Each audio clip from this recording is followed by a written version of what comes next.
ரசூலுல்லாஹி ஸல்லல்லாஹு அலைஹி வஸல்லம் அவர்கள் கூறியதாக அபூ ஹுரைரா ரலியல்லாஹு அன்ஹு அவர்கள் அறிவிக்கிறார்கள். ஜமாஅத்துடன் தொழுந்த ஒரு மனிதரின் தொழுகைக்கு அவர் தன் வீட்டிலோ கடை தெருவிலோ தொழுந்த தொழுகையை விட 25 மடங்கு இரட்டிப்பான நன்மை கிடைக்கிறது. ஏனெனில் அவர் அழகிய முறையில் வுலு செய்து கொண்டு தொழுகையை தவிர வேறு எதையும் நாடாத நிலையில் மஸ்ஜிதுக்கு சென்றால் அவருடைய ஒவ்வொரு காலடிக்கும் ஒரு நன்மை கிடைக்கிறது, ஒரு பாவம் மன்னிக்கப்படுகிறது.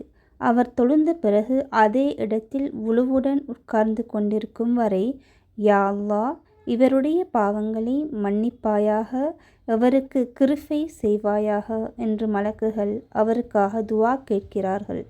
மேலும் அவர் தொழுகையை எதிர்பார்த்து உட்கார்ந்திருக்கும் வரை தொழுகையின் நன்மைகளை அடைந்து கொண்டே இருப்பார். புகாரி.